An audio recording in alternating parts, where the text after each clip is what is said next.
Good morning, everyone. Here are we again at the Sports Center in Dublin, Blanchardstown. Today we are here for the European Kids No Gi 2025, straight from Dublin.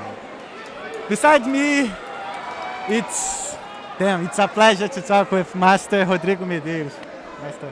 Nice to see you. Nice to meet you. Nice to meet you. Nice to talk to everybody at Talkeando. Yeah, thank you very much, Master, to take some time to talk with us here. Also opening our episodes of today here in the European Kids. Master, can I call you Master? I prefer Professor. Professor. Yeah, Okay. I'm still not a master. I'm a blue belt. No, you know? for sure. So like, from the black belt and above, I call everyone Master. I understand the respect way people call me. A lot of my students do the same, but I prefer Professor. Professor. Professor, how do you feel when you see like today we having 700 kids competing today?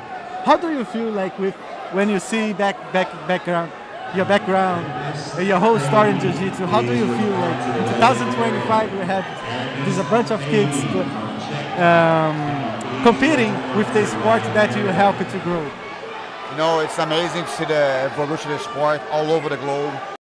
I had luck because I think my generation, when I started Jiu-Jitsu, the late 80s, you know, was when Jiu-Jitsu really got bigger in Rio.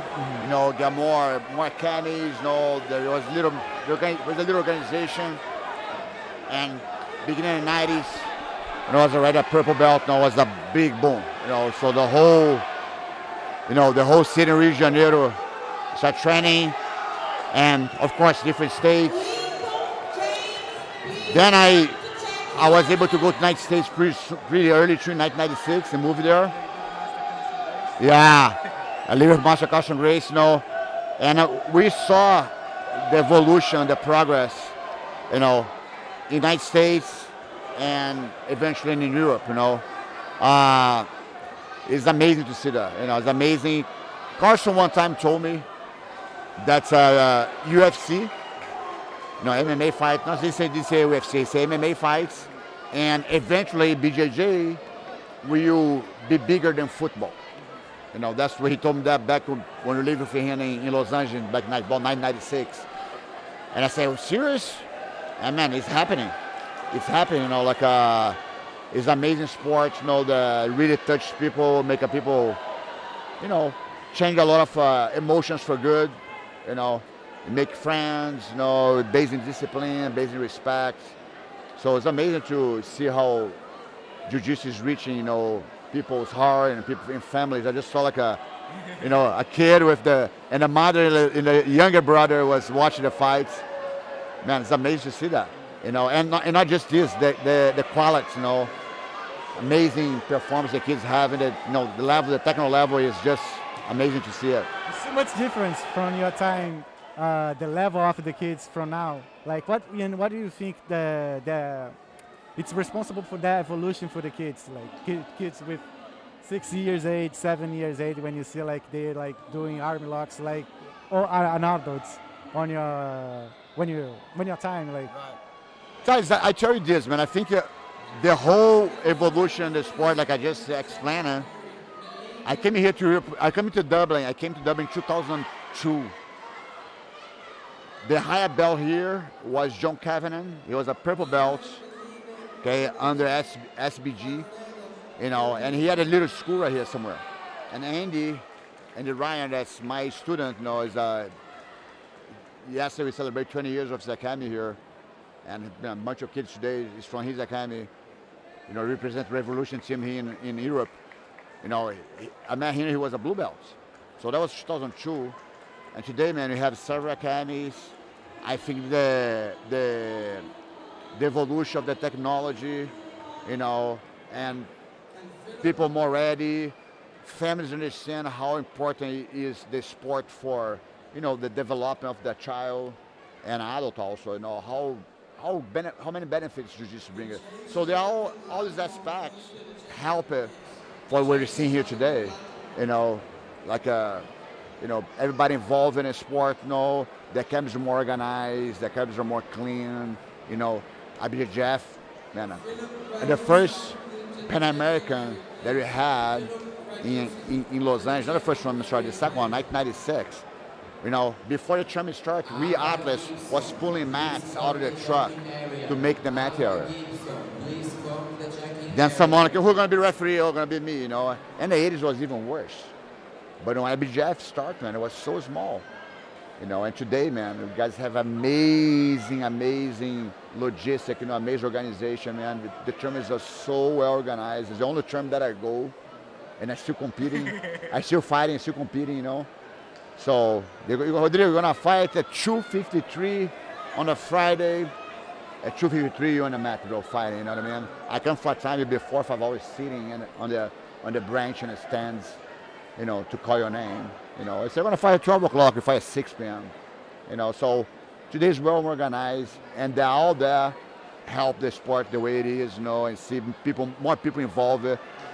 Families, they see the kid a potential to be a professional athlete one day. Can be a jiu-jitsu black belt, can be an MMA fighter, can be a professor, whatever, But they can reach a career doing this, On my time, it was almost impossible to think something like this. I think it's kind of it mess up with your head when you see like a lot of families here like bringing their kids, and also like after some parents like watch their kids enjoying the jiu-jitsu, and they realize like, oh, I'm fit for this sports as well. Like, so how can you see the future of jiu-jitsu in Ireland?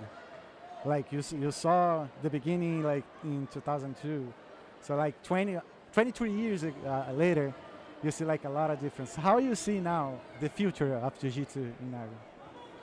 I think that, for sure, we're going to start seeing a lot of champions on a high level, on a black belt level, come from all the parts of the world. Because people training here as much they train, everywhere in the world. They have amazing professors and coaches here, same as so of course, sometimes the economic part of the country helps a lot, the support. So you are right now in a government venue. I was driving through this venue, man. It's incredible to see it. We don't have that in the United States. Maybe if you go to a university like UCLA or HSD, you see that, a water complex for tracking, soccer. They have a rugby,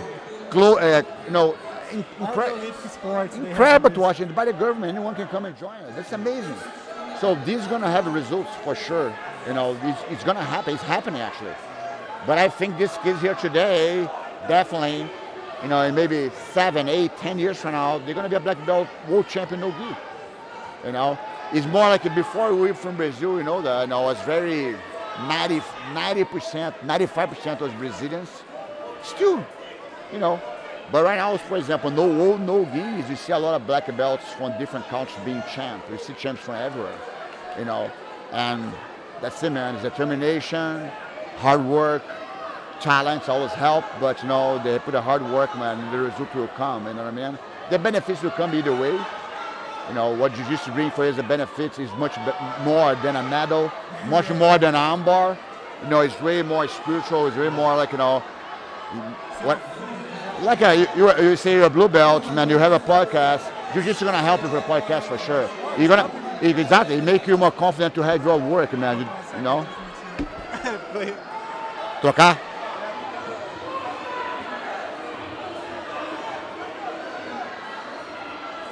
Andy, You're back?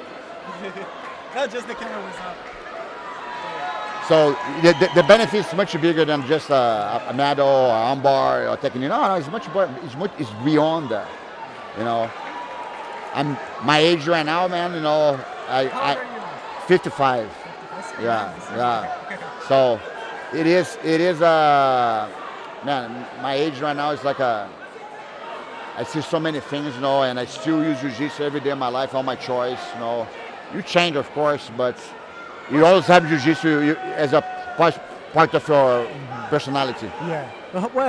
What's the secret to keep doing jiu-jitsu in high level up to 55 age? No, you have to, of course, when you get older, you have to change march, you know. Respect your limitations, respect your body, you know, man, I don't know, do something stupid and get hurt, you know. So today I'm very peak, you know, I choose the training I want to do, you know, like I really take care of my body for jiu-jitsu and surfing. Yeah. So I prepare my body for that, you know, like, you know, every day, if I'm in the gym, I say, okay, I'm doing the gym right now because I want to perform good, you know, training tonight or surfing tomorrow, you know, that's the way I do it. I swim a lot, you know.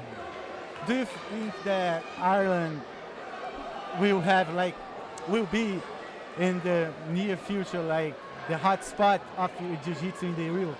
Or It could be for sure because Irish have the fighter's heart. Yeah. You know, they're very proud of their history, and it's beautiful to see that. They're amazing athletes in a lot of different sports. Amazing in judo. Andy was a judo Olympic, you know, like a Irish representative. They're amazing boxing. They're amazing MMA. You know, they love to fight in this country, man. You know, like they look a lot like Brazilians actually. No, I've been going to They're the Brazilians from Europe. They're the Brazilians from Europe for sure. No, they like us, man. They like to laugh. You know, good people, Yeah. and they have their fighters' heart. So, you know, definitely can be. You know, I hope so. I love this country. Okay. So, Master, I'm not going to take a little longer.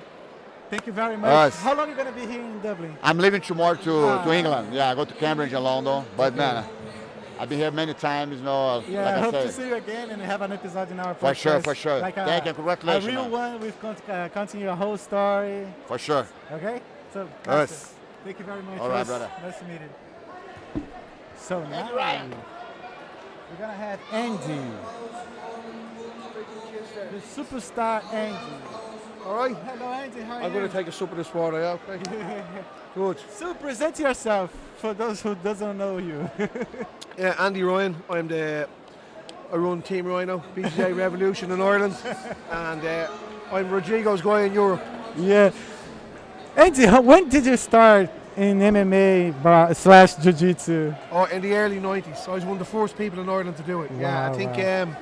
I competed at judo at a high level in judo, and then I done MMA about maybe 1996. Wow. What makes you change from judo to MMA at that time here? So at the time, I was sort of retiring from judo. I was getting a bit older from international competition, and I was doing some jiu-jitsu, and I found it was very similar, and I liked the nawas of the groundwork, so I sort of transitioned into this. I wasn't a great MMA fighter, more of a good MMA coach, you know. So jiu-jitsu not too bad. Okay. So, how do you see the evolution of the jiu-jitsu in the country? Unbelievable. Like through this. Unbelievable. So I ran some of the first jiu-jitsu tournaments in Ireland, and I would be there with a sheet of paper, a weighing scales, no organisation, no one line, maybe have 50 guys. You know, Barry would have been there. But this is unbelievable. Next level. This is world class. So, do you think that Ireland can be the capital of jiu-jitsu? Yeah, I think especially for the kids. I think with the kids, a really good tournament here with the kids. Yeah. Sorry. What's the country still needs to grow more the jiu-jitsu here? I think we are growing. I think the tournaments, Barry and Henry put on some great tournaments. Probably a little bit more, maybe coaches get more exposure for coaching courses or something like this. But I do think more events like this, you know, is the key. But we're getting there. We're getting Yeah, we there. have Ireland BJJ with 4 events per year. I think. Yeah, it's really good. Yeah, I competed in the Shamrock last year. Okay, very I good. won, thankfully. Yeah. We won tournament for the kids. Best tournament for the kids. Yeah. So, but comparing to the grappling one, so do you think they are like in the same level here, or maybe the grappling / no gi will grow more than the gi? Yeah, no, I think we are. Some clubs here are really, really growing. We're, I think, more of a gi country, but that's changing. A lot of the adults like doing the no gi. But I do think with the more bigger competitions being held here, proper competitions with the whole proper setup, it gives their kids and adults more experience and more. So when they do go to Portugal or go to San Diego, that they're used to that level, you know. So I think we're doing good. Okay.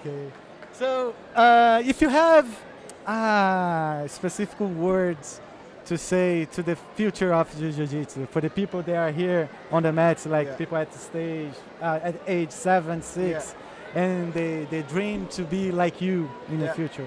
So what I say is, don't worry about results. Don't worry about medals.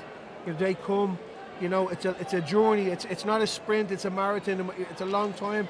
So me, for myself, I tell some of my kids, I started judo at 6, and I think by 12 years of age, I only won one trophy. Wow. And then after 12, I won the senior championship, teenager, youth, 10 times senior champion. You know, so don't get put off. Enjoy it. Don't worry about the results. Go to your gym, train, have a good time. Enjoy it. That's the main thing. Competition medals come, you know, but they're not the most important part. You know, it's your development as a person, and I think with training and mixing in the community is good. Yay! Up, up. Yeah, we're taking care of the kids alive here. Yeah. No, don't do that. So yeah, at your time it was kind of a tough moment, like to be resilient, to keep like working hard for them. Nowadays it's easier. But how do you advise them to like to keep resilience nowadays, like with internet, with social media, like to keep focus on the sports? Yeah, I think like for me, I competed at a high level and then went into jiu-jitsu as an adult, you know, so it's a bit different. And then I left the army. I was in the army to go and teach full-time jiu-jitsu, you know. So that was a big hurdle, and there was a lot of resilience there. You big ups and downs, you know. 100 students, 20 students, you know. People come, people stop. So I think now with kids and adults training, there's so much online. There's so many clubs. You know, you can train every day. But the most important part, if you don't enjoy it and don't love it, you're going to suffer. You've got to enjoy it more, you know. So enjoy the process. Enjoy that going training. That's the big thing. Master, I'm not going to take your other. Yeah, no problem. Thank you Thanks very much. for your time. Appreciate it. Thank you very much for what you do. Thank you very much. Yeah, it's great. We're doing I good. hope to see you again. Thank you. Thanks a Master. lot. I'm going to rub this ball. Yeah, Master Indy. Probably gonna have more.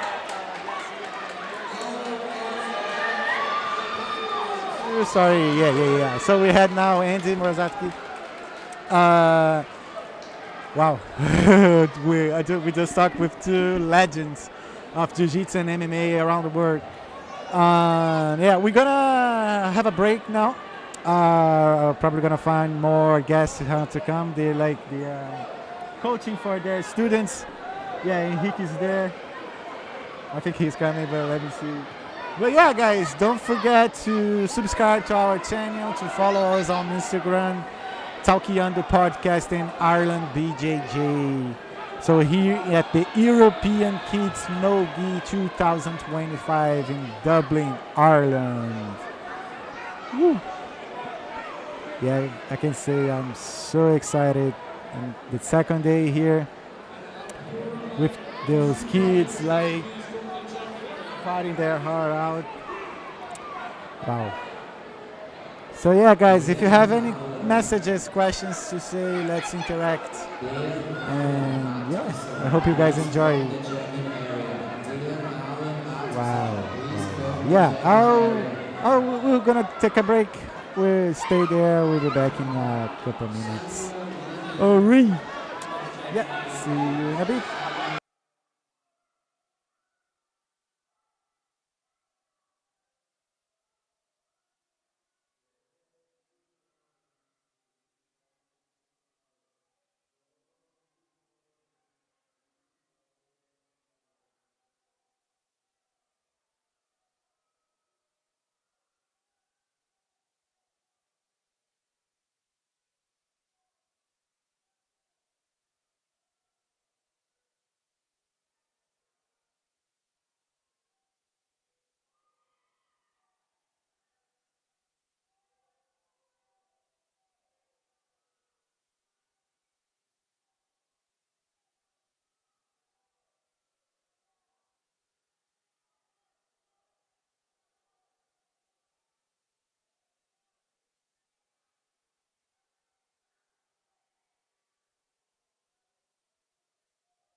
Estamos de volta.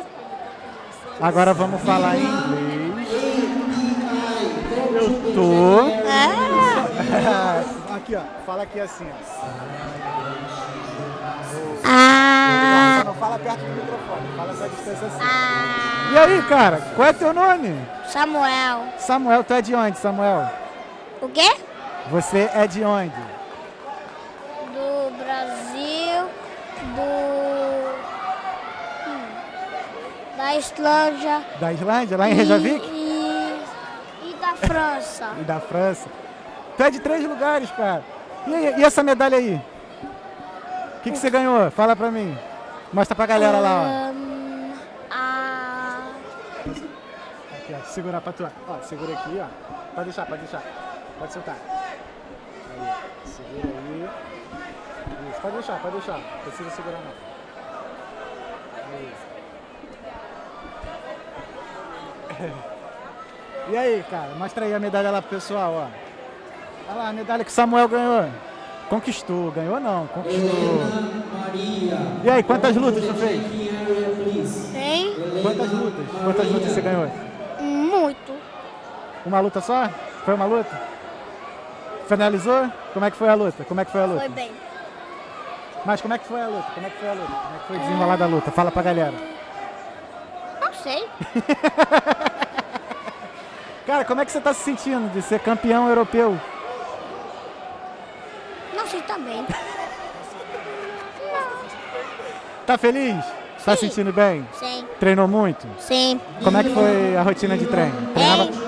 Treinava quantas vezes por semana? Fala aqui no microfone. Treinava quantas vezes por semana? Muito. Muito? Todo dia? Sim. Tá. Você finalizou o seu adversário como? Sim. Não, na luta aqui você finalizou ele como? Olha lá, pega a cola com teu pai, ó. Joke. O choke? E aí, tá feliz e tal, né? Objetivo conquistado, né? E agora, quais são os seus planos agora para a próxima competição? Hein? Quando é a sua próxima competição? Next competition. When is your next Eu não sei Não sabe? aonde. O quê? Islandês. Campeonato islandês? E você gosta de morar lá? Hein? Você gosta de morar lá? Gosta de morar na Sim. É muito frio? Um pouco? O que você mais gosta de lá? Hein? O que você mais gosta de lá? Brincar na escola. Brincar na escola. O que mais? Na escola você brinca de jiu-jitsu também? Ou brinca com outras coisas? Não pode. Não pode? Só na academia, né? Só na academia. Então valeu, cara. Obrigado, hein? Gostou de participar do podcast? Hein? Gostou de participar do podcast? Sim. Então, ó, olha pra aquela câmera lá, manda um alô pros seus fãs. Manda lá, manda um tchau. Fala assim, os. Tchau. Fala assim, ó, os. Aê. Valeu, Samuel. Vamos, paizão. Bora? Quer ficar comigo? Fica aqui, fica aqui. Cara. E aí? E aí, meu rei?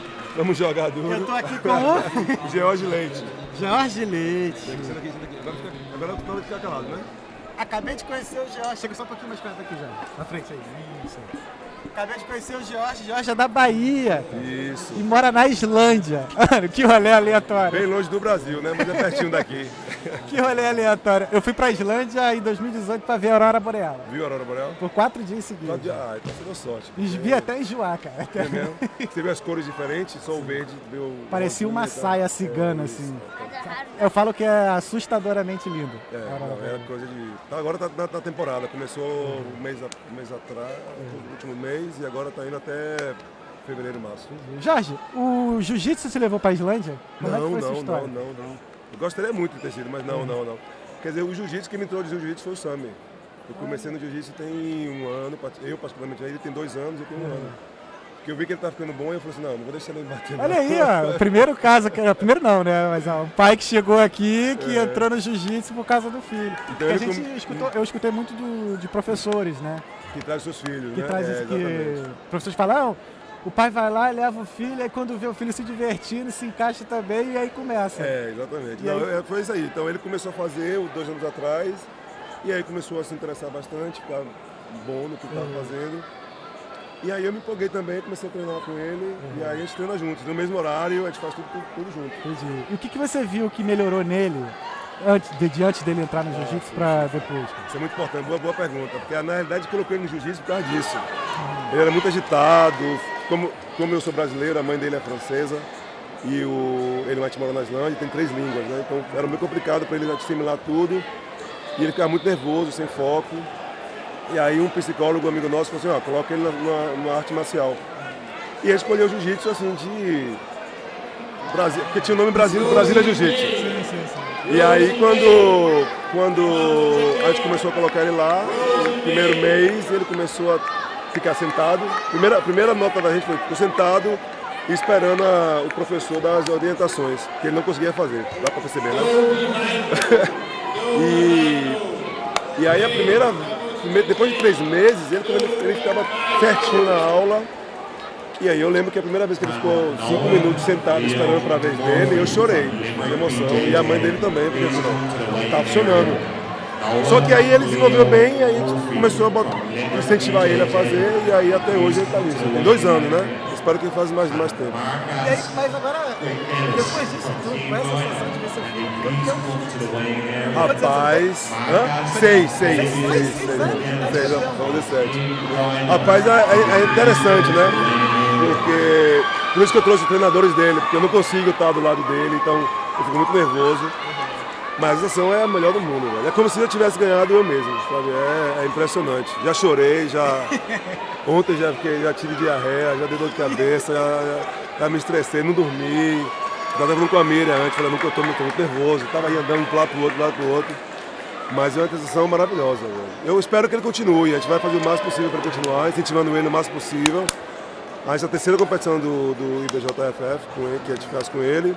Espero que no próximo ano, agora depois disso, ele vai começar a fazer mais vezes. E tu vai competir também? Rapaz, eu vou. Os meus treinadores estão ali, enchendo meu saco. Tá fortinho, tá bom.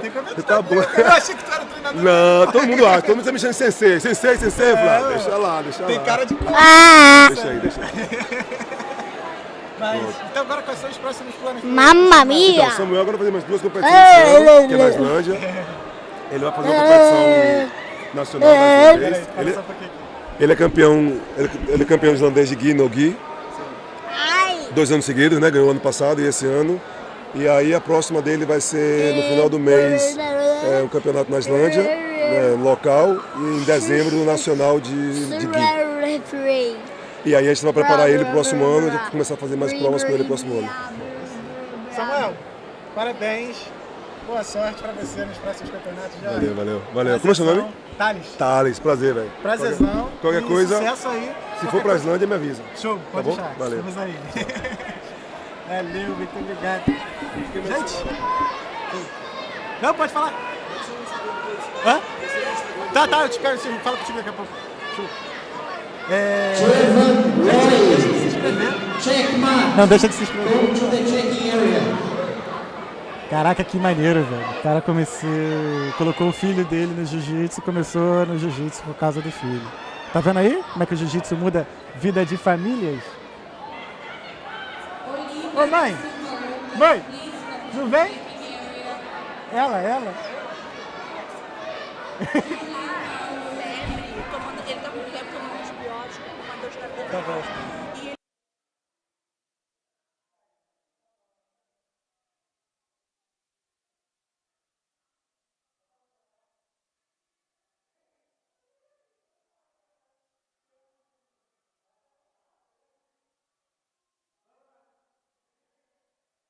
Aí consegui mais uma. Mãe, ela é boa. Então eu estou conversando com a Miriam. Miriam, você mora onde, Miriam? Eu moro em Reykjavik. Ah, é assim que se fala? Eu sempre falei Reykjavik. É Reykjavik em português. Reykjavik. Eu tava falando pro Jorge que eu fui na Islândia em 2018. Eu dei a volta no país inteiro, vi o Tu já foi pra Islândia? Que legal! Por mim, eu iria todo ano. O país é Ai, é lindo demais. maravilhoso. A ilha é encantada. Você mora lá há quanto tempo? Eu fui pra lá em 2002, moro há 23 Caramba! anos. Nunca pensei em sair do Brasil. Mas hoje me escolheu. Que legal! E como é que você entrou nesse mundo do jiu-jitsu aqui? Olha, igual o Jorge, meu filho que me levou pro mundo do jiu-jitsu. E eu digo, esse mundo é apaixonante. Quando a gente entra para acompanhar os filhos, a gente entra de uma maneira tão assim, acompanhando eles com tudo, sabe? Então a gente se envolve muito. E... Seu filho tem quantos anos? Como? Seu filho tem quantos anos? O Thomas tem 12 anos, treina jiu-jitsu há 2, ele que pediu, embora seja brasileiro, eu nunca quis empurrar o jiu-jitsu para ele. Ele que disse, mãe, quero que tu me coloque para treinar jiu-jitsu. Eu disse, então tá, vamos lá, vamos com tudo. Mas isso surgiu assim dele e tal, mas com influência de quem? Isso não foi de você? Não, pior que não foi, veio dele mesmo. É um esporte que ele escolheu, eu nunca incentivei nada. E aí ele que decidiu e faz 2 anos e agora já é bicampeão islandês de jiu-jitsu, vice-campeão de no-gi. E agora, vamos ver, vamos embora pro pódio, agora pro europeu. E quais foram os benefícios ou as mudanças que você viu que o jiu-jitsu fez no seu filho? Mudou muito ele. Assim, muita disciplina, esse espírito saudável de competitividade, sabe? Muita coisa boa. Eu acho que o jiu-jitsu, se tem um esporte que tu tem que escolher pro filho teu, escolha jiu-jitsu. Tá no corte, é isso aí. E a senhora não pensou em entrar no jiu-jitsu também? Eu até treinei no Brasil, eu treinava. Comecei a treinar com meu marido um pouco de jiu-jitsu, mas eu parei quando fiquei grávida. Aí acabei não retornando mais, mas agora acompanho. Aí fica um incentivando o outro, o filho incentiva a mãe, incentiva a mãe. E agora quais são os planos agora para os próximos? A gente vai passar uma temporada no Brasil, lá em Porto Alegre, e aí a gente vai, o Thomas quer seguir competindo lá, mas vamos seguir enquanto a gente estiver aqui na Europa, na Islândia, a gente vai ir participando desses campeonatos todos aqui. E a vida na Islândia é tranquila de treino? É tranquila, olha, é maravilhoso viver lá. É um dos lugares mais pacíficos do mundo, é bom, é muito bom. E ele tem bons treinadores lá, que treinam aqui, lutaram ontem aqui, o Breck e o Step, que acompanharam ele aqui. Conversar, que eles saíram. Os treinadores saíram. Depois chama ele. Mas tem ótimos treinadores, né? Eles treinam lá na academia do Gunnar Nelson, também do MMA. E é isso, não tem nenhum professor brasileiro ainda, quem sabe, hein? Se algum tiver aí. Pessoal, tá tendo vaga de professor de jiu-jitsu na Islândia. Vamos, procura-se. Então tá. Muito obrigado. Pelo seu tempo aqui, esclarecer um pouquinho, né, do lado maternal, né? Ele falou do paterno. Pai e mãe acompanhando. De botar os filhos, da importância, né, de botar os filhos num esporte, principalmente como um esporte que é um esporte completo, muito bom. Tá feliz? Obrigada, super feliz. Obrigado. Prazer. Até a próxima. Até a próxima. Tchau. Fica com Deus. É isso, gente, é só alegria. Só alegria no jiu-jitsu. A gente vai chamar mais gente pra vir aqui. E depois a gente volta. Não esqueça de se inscrever, deixa de seguir nosso Instagram. E é isso, Ibjjf, Talkeando Podcast, a gente já volta.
Estamos de volta. Mais uma vez estamos aqui. Hoje não. Hoje sim. Estou aqui com o Reginaldo ontem me ensinou que o mestre Hélio Gracie teve 14 filhos. Mestre, como é que é participar de um evento desse fora do Brasil, trazendo tuas crianças, participando, ganhando? Como é que é essa sensação? É uma sensação única, né? É a segunda vez que a gente está vindo aqui em Dublin, né? A gente veio aqui no Europeu Kids, aconteceu 2 anos atrás. Foi a nossa primeira viagem internacional, onde abriu portas para a gente já ir para os Estados Unidos 3 vezes. E vindo novamente aqui disputar agora o Internacional, né, de Dublin, mais o Europeu Kids no Gui, né? Foi uma delegação enorme que conseguimos trazer dessa vez. Fomos do Pará, lá do Brasil, onde começou o jiu-jitsu. Para quem muito não sabe, foi lá em Belém do Pará, Hélio Gracie. Então nós trouxemos 4 crianças, 8 adultos, todos levando medalha. Eu sendo o primeiro faixa preta da minha cidade a conquistar esse título internacional de primeiro lugar da Ibjjf. E está dando uma honra com o apoio do College Seda, que foi também fundamental para ajudar a gente aqui com estadia, com alimentação, e sempre está apoiando os atletas, principalmente do jiu-jitsu. Uau, qual é a sensação de ser o primeiro faixa preta da sua cidade, né? Qual é a sua cidade mesmo? Marabá, no Pará. Marabá. 600 km da capital de Belém. É uma dessas cidades que para tu ir de Belém tu tem que pegar uma balsa, ficar 7 dias na balsa? Não, temos aviões, né? São 45 minutos de voo, mas de carro são 6 horas de carro. Nós fomos de carro para Belém, de lá pegamos nossos voos para o Rio de Janeiro, Paris, chegamos em Dublin. Legal. Eu pergunto isso porque eu conheço uma galera de Belém do Pará, e aí eles falavam para mim, não, tem uma cidade que você tem que ir, isso, no tem interior, algumas cidades que aí tem que pegar umas balsas isso. e tal. O Pará é um estado que você pegar uns 3 estados no Pará, é o tamanho do território do Pará, né? Então tem vários lugares que você realmente tem que chegar de barcos, outros você vão de carro, e também tem vários lugares que você chega de avião. Como você me perguntou a sensação, são 26 anos dedicado à arte suave, sendo que eu fazer 14 anos só de faixa preta, e até o momento agora a ficha está caindo, né? Que realmente nunca imaginei, vou lhe falar a verdade. Hoje o fundamental hoje a gente tem mais de 30 franquias, o nosso tem mais de 12 projetos sociais, então hoje eu foco muito nas crianças.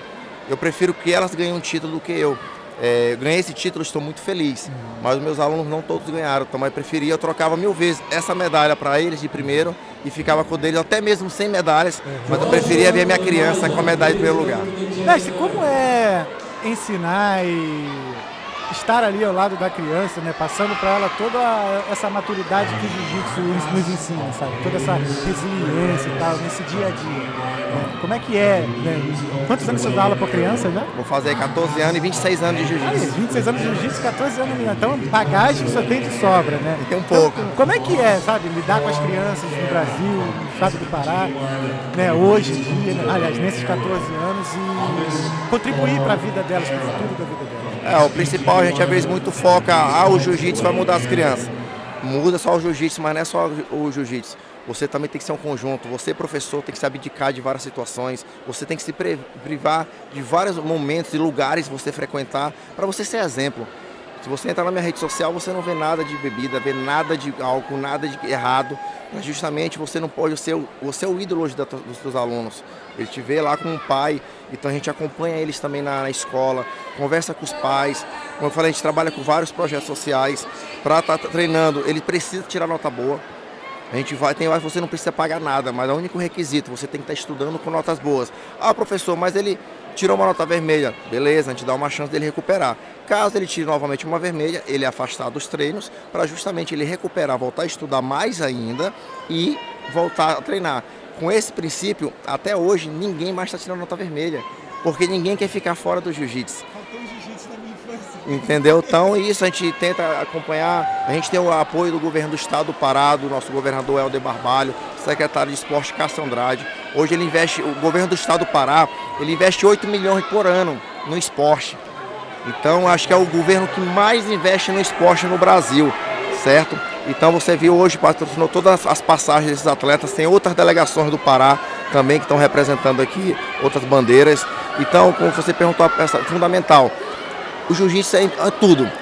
Acho que na vida, conhecimento, você ser amigo do pai, acompanhar o dia da criança. Eles são praticamente meus filhos, que eu não tenho filho ainda, mas eu tenho filhos que o jiu-jitsu me deu e me preocupa até muito mais com eles do que a mim próprio. Eu sou brasileiro, né? A gente é do mesmo lugar, então a gente fica imaginando assim, a diferença que você faz na vida dessas crianças. Mas quais são os desafios até hoje que o senhor enfrenta, mesmo com a ajuda do Estado e tudo mais, e o que ainda falta para o Brasil em geral ainda ser ainda mais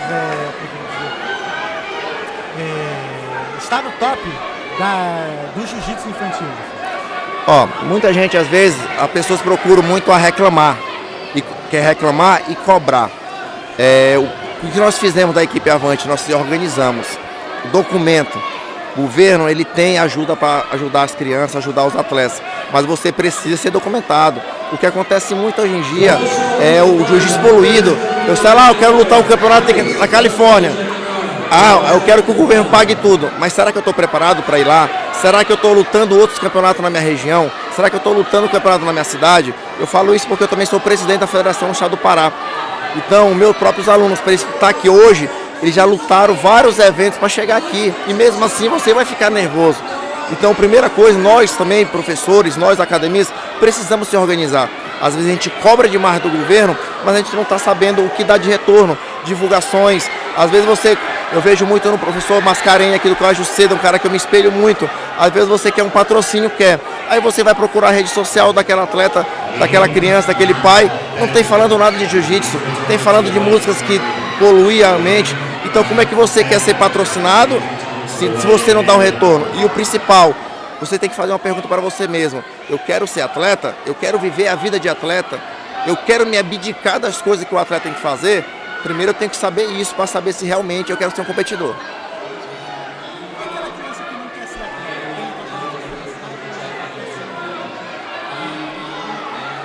O principal, como eu falei, a gente treina por qualidade de vida.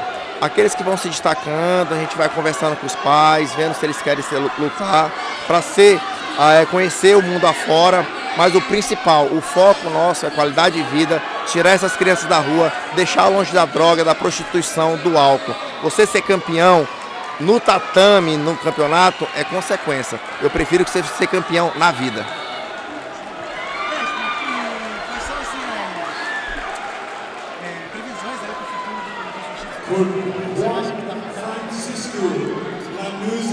Como eu falei agora há pouco, para mim está faltando a maioria do pessoal ser organização. A gente tem muitas confederações, a gente tem muitas federações, às vezes um não luta na federação A, federação B.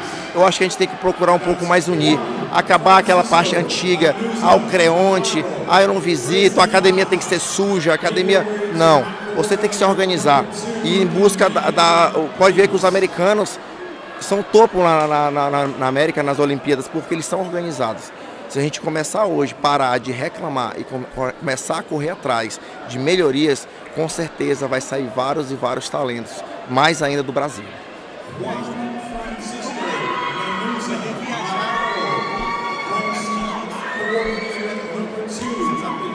Esse é um sonho que eu estou realizando, que eu nunca imaginava. Como eu falei, estou há 26 anos no jiu-jitsu, tem outras empresas, tem a Federação do Estado do Pará na minha cidade também, mas o jiu-jitsu praticamente me abriu a porta. Foi o jiu-jitsu que me deu o visto americano.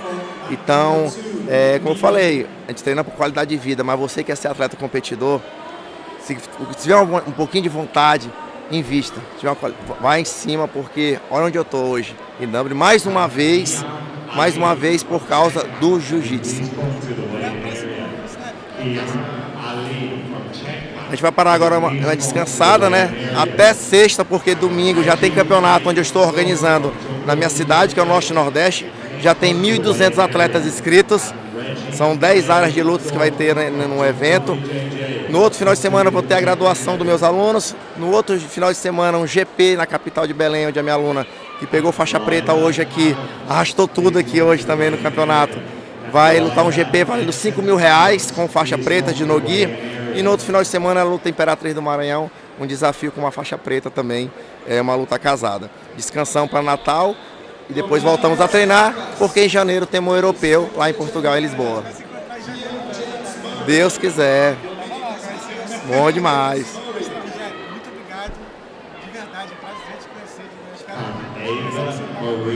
Muito bom. A gente fazer mais episódios. Eu que agradeço pelo convite. Recado aí pra eternidade, aí pra galera, pro futuro do jiu-jitsu. Você está assistindo aí em casa, na internet, em qualquer lugar, acredite no seu filho. Independente de tudo, sempre acredite no seu filho e sempre coloque ele no esporte. Qualquer esporte, coloque ele para praticar esporte. Ah, papai, eu não quero. Eu sempre falo, não tem querer. Vão para querer, pra praticar o esporte e com certeza ele vai ser um bom filho, vai ser um bom marido e um bom profissional lá na frente. Obrigado. Aproveita aí o campeonato. Obrigado, eu vou almoçar. Ah, é. Agora sim também falar. Onde é que eu vejo? Tá no YouTube já. Ah, já.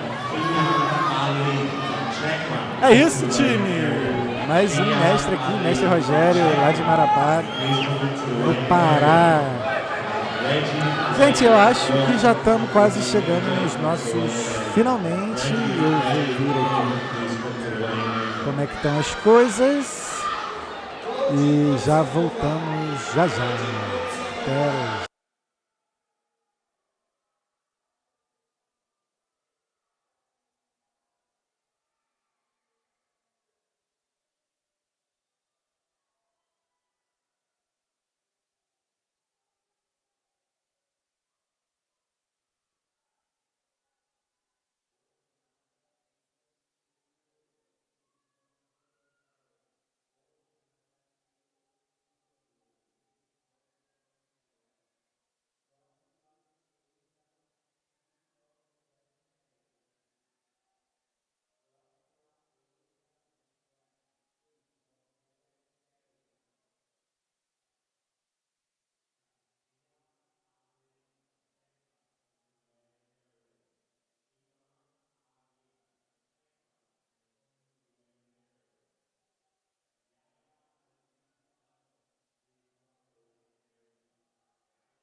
Yeah. Well, guys, I'm here again to say thank you. I'd like to thank you one more time to Arlen BJJ to allow me to give me this space to talk about this event and with many other coaches, parents, competitors, and else. I'm so happy to be here. It's my first time. I hope I have more. Let me see. Okay. É isso. Alright, guys. Thank you one more time for being with me here. And I hope to see you again more and more times here, okay? Yeah, this was Talkeando podcast in the European No-Gi Kids.